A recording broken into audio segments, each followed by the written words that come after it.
Hello, today I'm going to show you how to double check your links to make sure that they are available for your parents and your students. So on my left side, I have Mrs. Morrison's class website that she has created for the 2021 school year. And I have her permission to use this. She's my mom.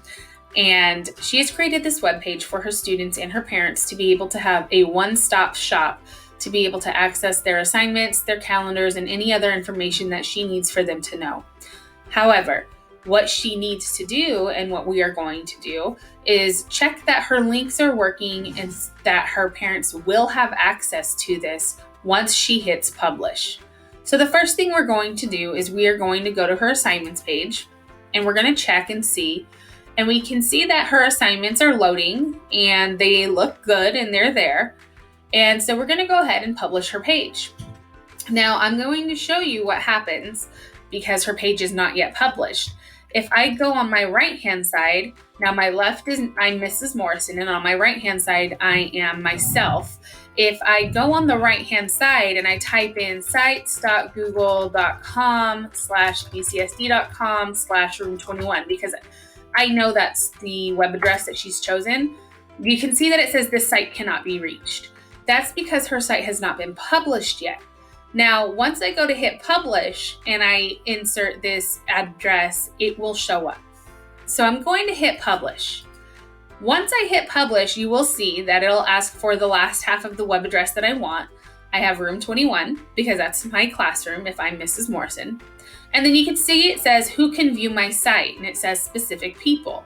Well, I'm going to click manage. And when I click manage, I can see that on the top, I have the people who I shared it with that can edit my actual web page. And then on the bottom, I have where it says links and it says restricted. Only people added can open with this link. So I'm going to click change on that. And the reason I'm going to click change is because what I need to do is I need to make sure that my published site is not set to restricted, but is actually set to public. And here's why. If I set it to Bakersfield City School District, then what that does is that makes it so that it's only accessible to those who have the bcsd.com domain in their email. So any parents that do not have that would not be able to see my site. So I do need to make sure that my site is set to public. However, I do want to make the draft restricted. That prevents anyone from seeing any changes or anything else that I do as I'm working on my site. Then I would click done and publish, and that's going to make my site live. Anything I've done so far will be live. Now on my right hand side again, I'm still a parent. On the left hand side, I am Mrs. Morrison. As a parent, I'm going to check the assignments for August 17th and 21st. I need to look and see, and I can see that there are lesson plans. I have access to them. I can see them.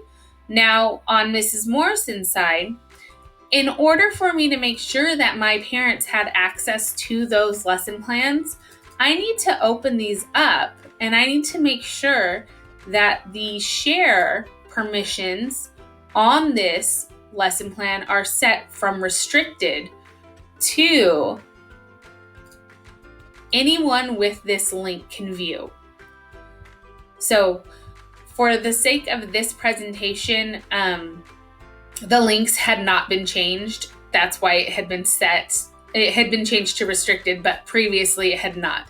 So that's why you will see that. However, you do want to make sure that this says anyone with this link can view, and you want to make sure that it's on viewer. You do not want it on commenter because that means that your students or your parents can leave you comments on your actual presentation, and they aren't always the kindest comments. So you don't want to leave them as a commenter, and you do not want them on there as an editor because that means they will have access to editing your document.